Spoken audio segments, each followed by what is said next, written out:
Bismillahirrahmanirrahim. Assalamu alaikum. I am Sarina Khan, lecturer, Southern Business School, Institute of Southern Punjab, Multan. We are going to start our lecture of Business Law. This is week 6 and lecture number 6. आज का हमारा topic है corporation and legal personality. Previous lecture में हमने partnership के बारे में बात की और आज हम बात करेंगे कॉर्पोरेशन एंड लीगल पर्सनालिटी के बारे में.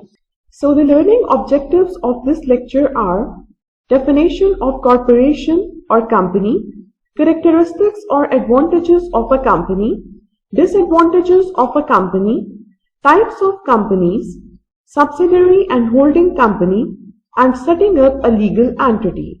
So ये हमारे इस lecture के learning objectives हैं. Starting with definition of a corporation or company.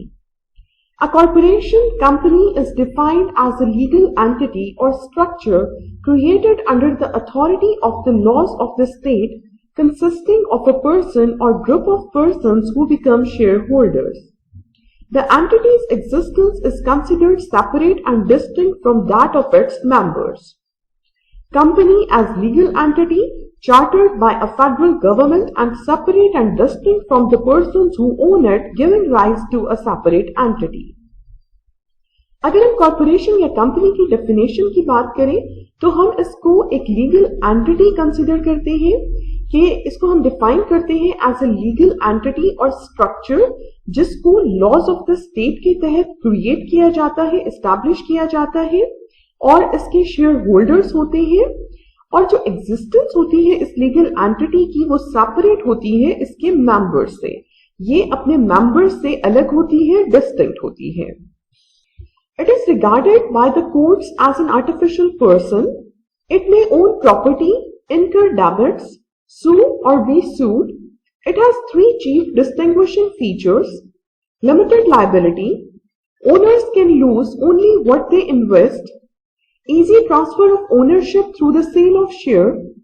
Continuity of existence, perpetual status. So courts इसको आर्टिफिशियल पर्सन के तौर पर ट्रीट करते हैं, डील करते हैं as an artificial person. Company की प्रॉपर्टी हो सकती है, कंपनी को सू किया जा सकता है, कंपनी किसी को सू कर सकती है.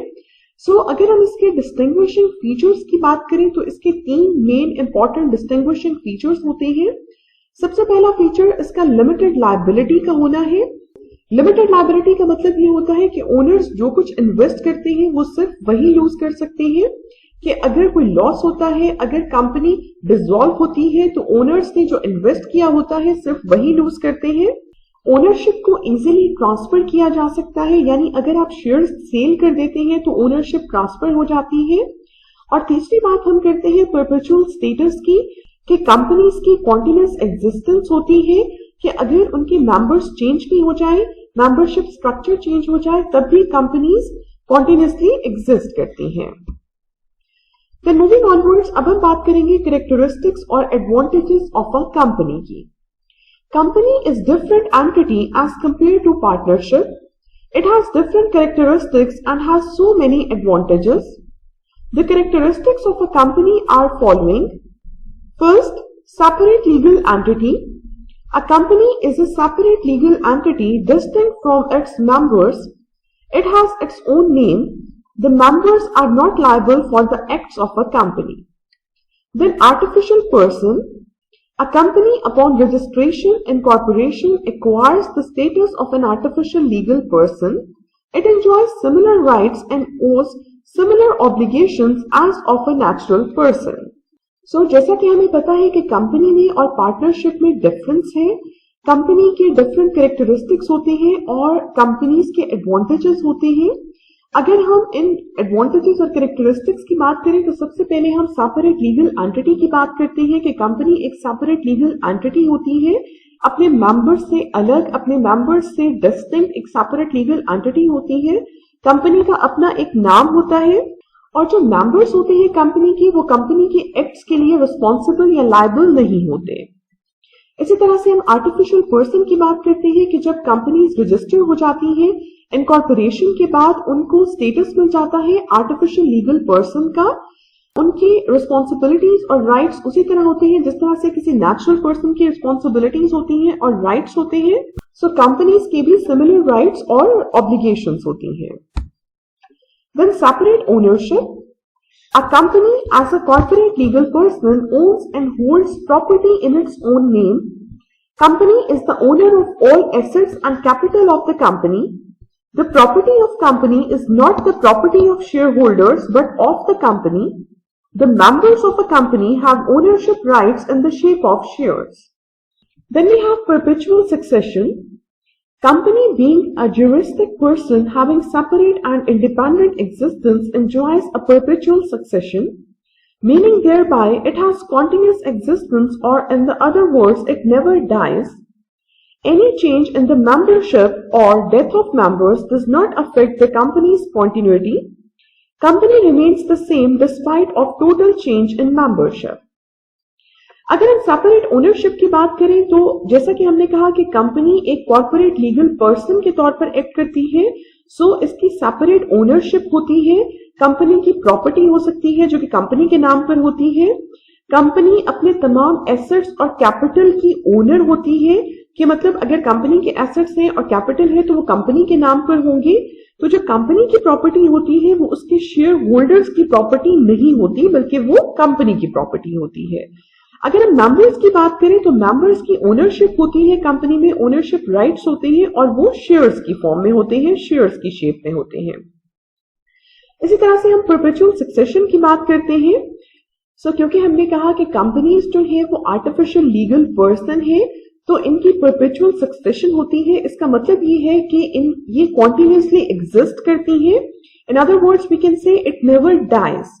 अगर मेंबरशिप चेंज भी हो जाती है तो भी कंपनीज कॉन्टिन्यूसली एग्जिस्ट करेंगी।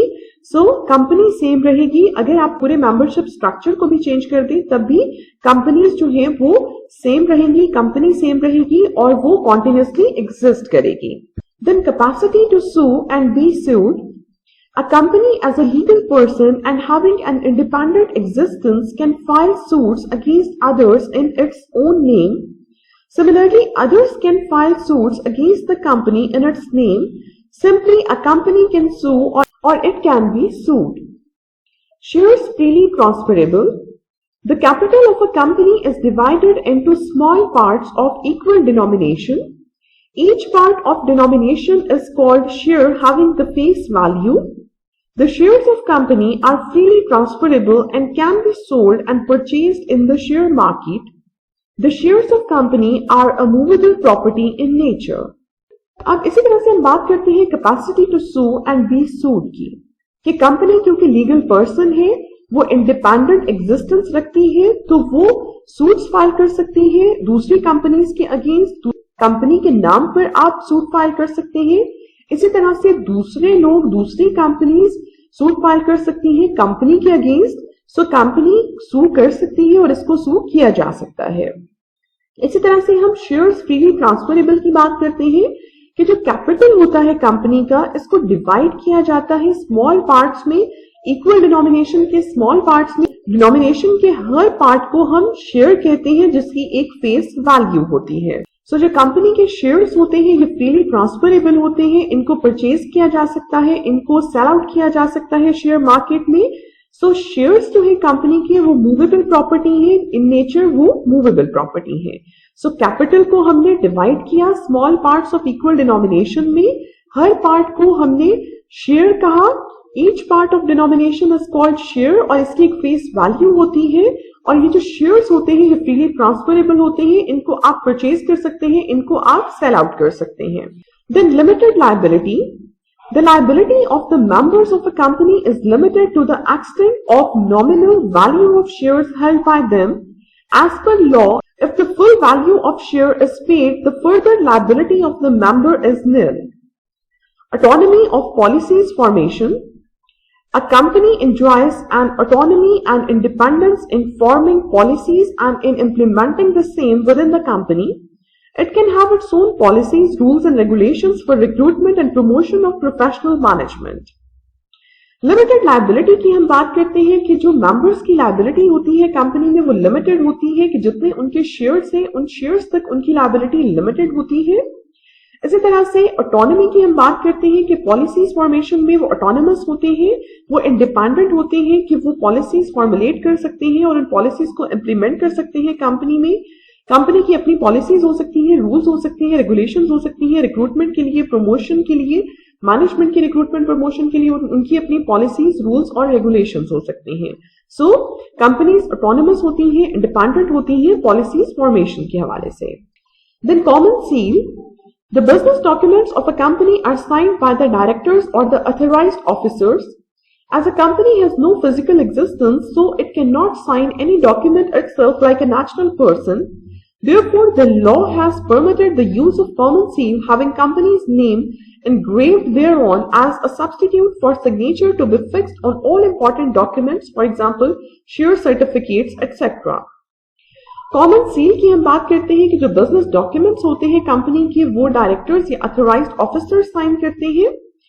कंपनी की क्योंकि फिजिकल एग्जिस्टेंस नहीं है, इसको हमने आर्टिफिशियल पर्सन कहा, तो इसकी फिजिकल एग्जिस्टेंस नहीं है, ये आर्टिफिशियल पर्सन है, तो ये साइन नहीं कर सकती डॉक्यूमेंट्स को itself as a natural person, ये साइन नहीं कर सकती। इसलिए लॉ परमिट करता है कॉमन सील के यूज को, कि कॉमन सील को यूज किया जा सकता है, इस पर कंपनी का नाम इंग्रेव्ड होता है और इसको यूज किया जाता है तमाम डॉक्यूमेंट्स पर, जैसे कि शेयर सर्टिफिकेट्स के डॉक्यूमेंट्स हैं या कोई और इंपॉर्टेंट डॉक्यूमेंट्स हैं, तो उसमें आप कॉमन सील को यूज कर सकते हैं। देन मूविंग ऑनवर्ड्स, अब हम बात करेंगे डिसएडवांटेजेस ऑफ अ कंपनी की। Heavy expenses information, the incorporation of a company requires the compliance of many legal formalities and substantial expenditure. For registration, a lot of documents are required to be prepared, printed, signed, witnesses, and filed in the company registration office. Further, payment of prescribed registration fee, filing fee, purchasing statutory books, common seal, etc. are required. After incorporation, the matters of the company are run according to the provisions of company's law. Non-compliance of the law attracts punishments and penalties. अब अगर हम disadvantages of a company की बात करें कि company के disadvantages क्या होते हैं, तो इसमें सबसे पहले हम बात करते हैं हैवी एक्सपेंसेस इंफॉर्मेशन की। कंपनीज को क्रिएट करते हैं, एस्टैब्लिश करते हैं, तो बहुत ज्यादा एक्सपेंसेस इनकर करना पड़ते हैं आपको, कि इनकॉर्पोरेशन के लिए बहुत जरूरी होता है कि आप लीगल फॉर्मेलिटीज को पूरा करें और इसके लिए आपको सब्सटेंशियल एक्सपेंडिचर की जरूरत होती है। रजिस्ट्रेशन के लिए आपको बहुत सारे डॉक्यूमेंट्स तैयार करना होते हैं, डिफरेंट सिग्नेचर्स की जरूरत होती है। सो रजिस्ट्रेशन ऑफिस में आपने इस तमाम डॉक्यूमेंटेशन को कंप्लीट करना होता है, इस डॉक्यूमेंटेशन को। फर्दर जो पेमेंट्स होती हैं, प्रिस्क्राइब्ड रजिस्ट्रेशन फी होती है, फाइलिंग फी होती है, इसी तरह से आपने स्टैट्यूटरी बुक्स को परचेज करना होता है, कॉमन सील पर आपके एक्सपेंसेस हो सकते हैं, तो ये सारे एक्सपेंडिचर्स होते हैं और हैवी एक्सपेंसेस रिक्वायर्ड होते हैं कंपनीज को एस्टैब्लिश करने के लिए। इनकॉर्पोरेशन के बाद जो कंपनीज के मैटर होते हैं वो प्रोविजन ऑफ कंपनीज लॉ के अकॉर्डिंग आपको लेकर चलना होते हैं। तो अगर आप कंप्लायंस नहीं करते, नॉन कंप्लायंस करते हैं लॉ की, तो उसके लिए फिर पनिशमेंट्स होती हैं और पेनल्टीज होती हैं। सो सबसे पहला डिसएडवांटेज क्या है? Heavy expenses information. अच्छा जी, इसके बाद हम बात करते हैं नो सिटीजनशिप की, कि company as a legal person, इसकी नेशनैलिटी होती है, डोमिसाइल होता है, लेकिन इसके पास सिटीजनशिप नहीं होती। इनकॉर्पोरेशन पर जो आपकी कंपनी है वो सिटीजन ऑफ पाकिस्तान नहीं बन जाती। सो कंपनी की नेशनैलिटी होती है, डोमिसाइल होता है, लेकिन इसके पास सिटीजनशिप नहीं होती। Under the Constitution and Citizenship Act, only a natural person can be recognized as a citizen, but not a company. So company की का जो डोमिसाइल है वो प्लेस को आइडेंटिफाई करता है कि रजिस्ट्रेशन की प्लेस क्या है, और उसकी नेशनैलिटी जो है वो नेशनैलिटी ऑफ द कंपनी होती है जिसमें वो इनकॉर्पोरेट होती है। सो कंपनी की नेशनैलिटी होती है, डोमिसाइल होता है, लेकिन इसकी सिटीजनशिप नहीं होती। No effective control of members. The members of company are generally in large numbers and scattered all over the country. Naturally, such members cannot have an effective control over the normal working of a company. They have a right to participate in the company meetings and voting power in election of directors. So, members का effective control नहीं होता। जो company के members हैं वो number में ज्यादा होते हैं और वो all over the country scattered हो सकते हैं। सो इनका इफेक्टिव कंट्रोल नहीं होता normal working of the company पर। वो मीटिंग्स में पार्टिसिपेट कर सकते हैं। कंपनी की मीटिंग्स में उनके पास वोटिंग पावर्स होती हैं, इलेक्शन में उनके पास वोटिंग पावर्स होती हैं, लेकिन जो normal working of a company है उसमें उनका इफेक्टिव कंट्रोल नहीं होता। Then heavy taxation, a company is charge to income tax on whole of its income and flat rate and without any basic exemption. Lengthy and expensive procedure of winding up a company, when required and desired, can be wound up only by adopting the legal procedure prescribed by the Companies Ordinance 1984. For this purpose, the winding up may be through High Court or under the supervision of High Court. Procedure of such winding up requires legal formalities which are lengthy and expensive in nature. Then no fundamental rights. A company not being a citizen has no fundamental rights under the constitution as like natural persons and citizen of Pakistan. Heavy taxation की हम बात करते हैं कि company को income tax charge किया जाता है उसकी तमाम इनकम पर। इसी तरह से लेंथी और एक्सपांसिव प्रोसीजर होता है वाइंडिंग अप का, कि अगर आप कंपनी को वाइंड अप करना चाहते हैं तो आपको लीगल प्रोसीजर अडॉप्ट करना पड़ता है, जो कि कंपनीज ऑर्डिनेंस 1984 में एक्सप्लेन किया गया है, प्रिस्क्राइब किया गया है, आपको इसको फॉलो करना पड़ता है। वाइंडिंग अप हाई कोर्ट के थ्रू हो सकती है और it can be under the supervision of high court. Procedure जो होता है इस वाइंडिंग अप का, उसमें लीगल फॉर्मेलिटीज होती हैं जो बहुत लेंथी होती हैं और एक्सपेंसिव होती हैं। इसी तरह से नो फंडामेंटल राइट्स की हम बात करते हैं, क्योंकि कंपनी सिटीजन नहीं होती सो इसके कोई फंडामेंटल राइट्स नहीं होते कॉन्स्टिट्यूशन में। जिस तरह से नेचुरल पर्सन के फंडामेंटल राइट्स होते हैं उस तरह से कंपनी के फंडामेंटल राइट्स नहीं होते, क्योंकि ये सिटीजन नहीं है।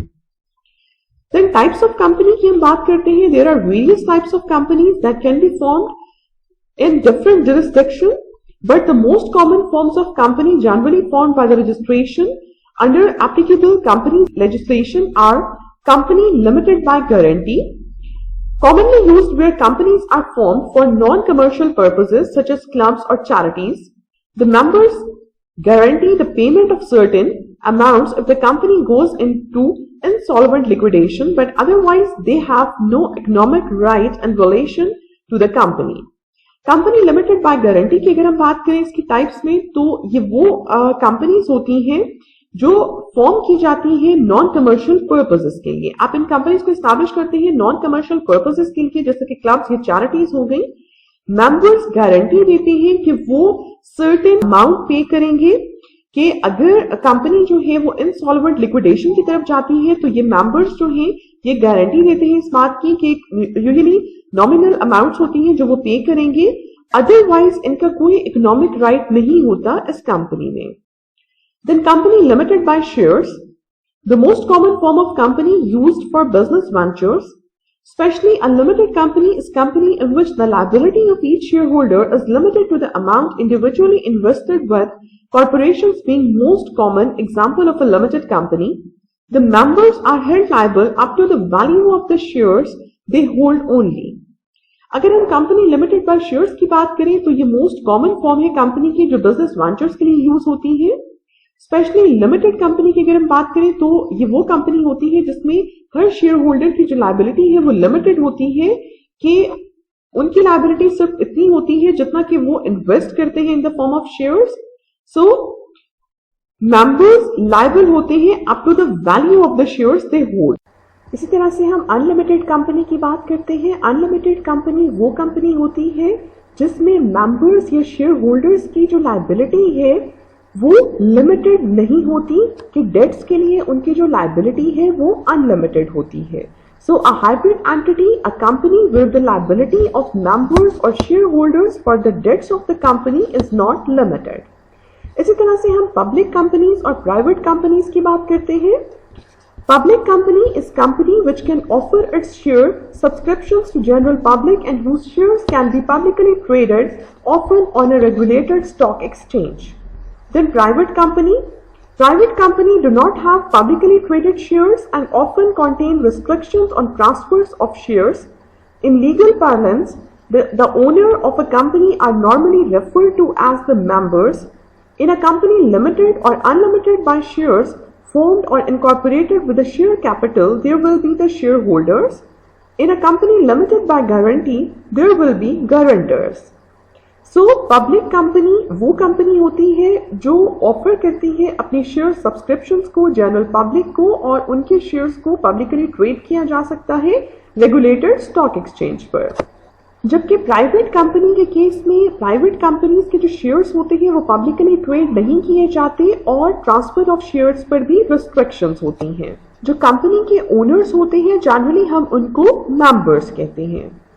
Then we have subsidiary and holding company. Holding company, a holding company means a company with directly or indirectly controls or beneficiary owns or holds more than 50% of directors of another company. And subsidiary company, a company shall be subsidiary of another holding company if more than 50% of voting securities are directly or indirectly controlled, owned or held by another holding company. More than 50% of its directors are to be appointed or elected by another holding company. So अगर हम holding company और subsidiary company की बात करें तो holding company वो company होती है जो डायरेक्टली या इनडायरेक्टली कंट्रोल करती है, ओन करती है मोर देन 50% ऑफ डायरेक्टर्स दूसरी कंपनी के। इसी तरह से सब्सिडरी कंपनी वो कंपनी होती है जिसकी मोर देन 50% वोटिंग सिक्योरिटीज को डायरेक्टली या इनडायरेक्टली होल्डिंग कंपनी कंट्रोल या ओन करती हो, और 50% इसके डायरेक्टर्स जो हैं वो अपॉइंट या इलेक्ट किए जाते हो by holding company. Then setting up a legal entity. A legal entity is a legal fiction. It is intangible person which can have rights and obligations just like a natural person. It is container of sorts. It can contain assets, rights, have debt, etc. However, as it is non-corporeal, it must be represented by a living person who can act in the real world on behalf of the legal entity. So legal entity एक legal fiction है, ये intangible person होती है। Company आपकी एक legal entity है जिसके rights और ऑब्लिगेशंस होते हैं नेचुरल पर्सन की तरह। इसके एसेट्स हो सकते हैं, राइट्स हो सकते हैं, डेट्स हो सकते हैं, लेकिन ये नॉन कॉर्पोरियल होती है। लिविंग पर्सन्स रिक्वायर्ड होते हैं कि जो रियल वर्ल्ड में इसको रिप्रेजेंट करें। So this is setting up a legal entity. So यहाँ पर हम अपने इस लेक्चर को एंड करते हैं। इंशाल्लाह नेक्स्ट लेक्चर में हम अपना नेक्स्ट टॉपिक डिस्कस करेंगे। Thank you and Allah Hafiz.